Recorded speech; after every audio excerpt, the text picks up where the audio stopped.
Assalamualaikum warahmatullahi wabarakatuh. Jumpa lagi dalam program One Day One Book Siroh. Muhammad is my hero. Hari ini kita akan membaca buku jilid ke-9 ya teman-teman. Judulnya adalah Hijrah ke Madinah. Suatu hari setelah Baiat Aqobah kedua, Rasulullah SAW berkata, "Sesungguhnya telah diperlihatkan kepadaku tempat hijrah kalian yang memiliki kebun kurma yang terletak di antara dua daratan yang subur." Tempat yang dimaksud Rasulullah SAW adalah Yasrib atau Madinah. Para sahabat segera berhijrah atau berpindah tempat tinggal ke Madinah. Sahabat yang pertama kali sampai di Madinah adalah Abu Salamah. Kemudian Amir bin Rabi'ah beserta istrinya Laila binti Abu Hashmah. Secara bertahap, para sahabat pergi ke Madinah secara diam-diam, kecuali Umar bin Khattab yang dengan gagah berani mengumumkan kepergiannya. Tidak ada seorang pun yang berani mencegah Umar karena dia sangat ditakuti oleh orang-orang Quraisy. Demikianlah seluruh kaum muslim sudah pergi.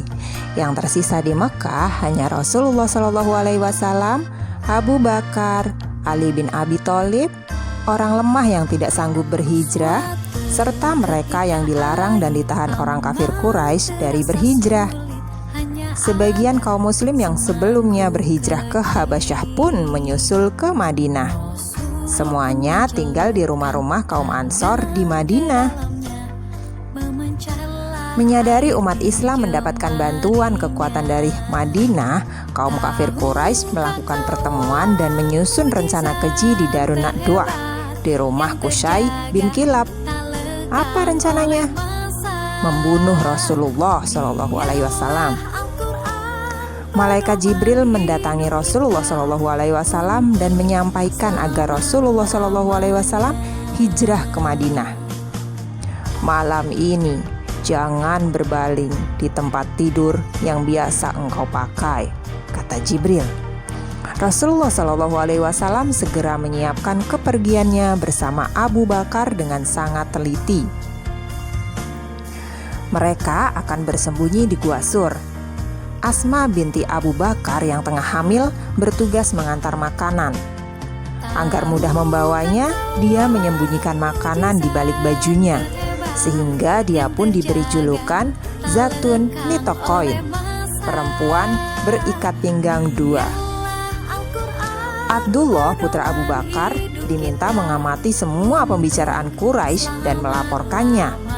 Sementara itu, pembantu Abu Bakar, Amir bin Fuhairoh, diminta mengembalakan kambing di sekitar Gua Sur agar Rasulullah SAW tetap mendapatkan susu kambing, juga menghapus jejak kaki Abdullah bin Abu Bakar dari Mekah yang mendatangi Rasulullah SAW dan Abu Bakar.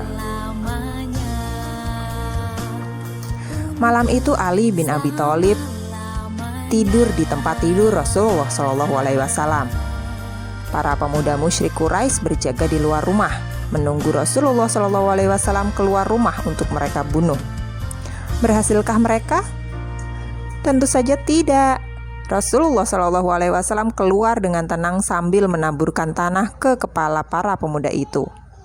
Allah Maha Besar, pandangan kaum Quraisy terhalang.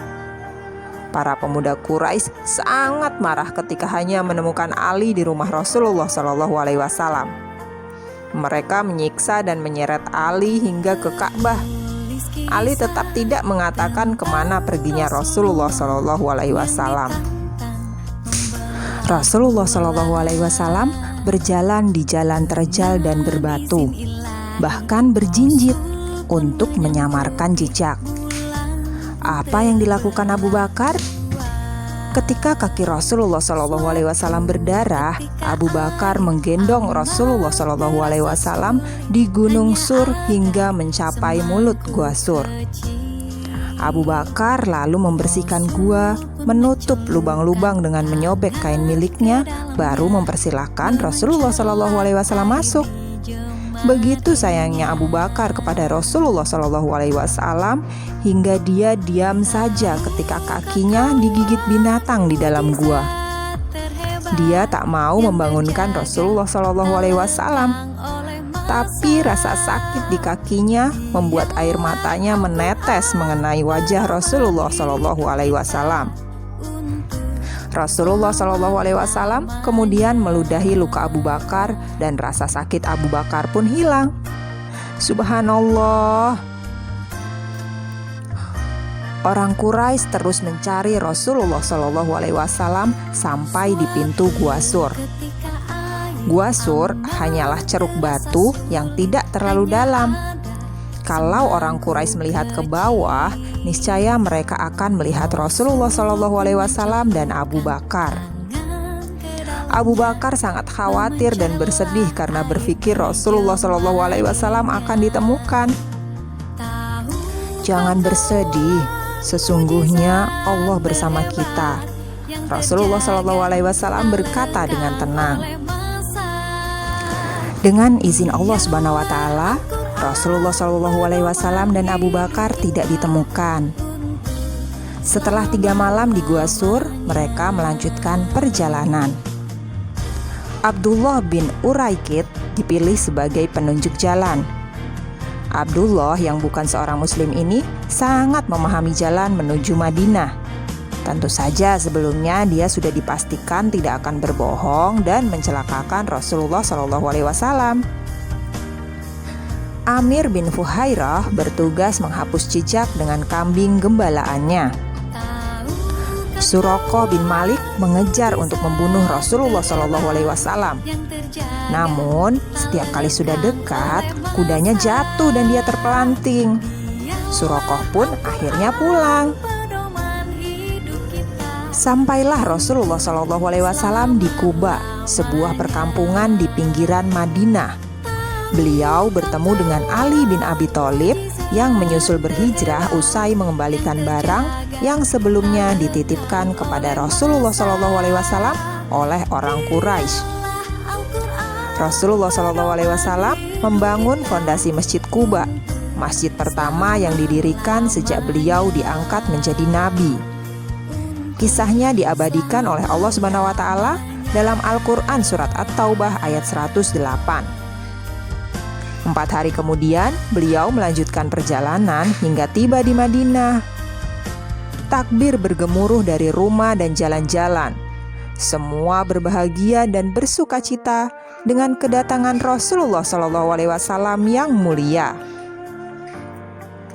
Selesai. Alhamdulillahirrabbilalamin. Kita sudah membaca buku jilid 9.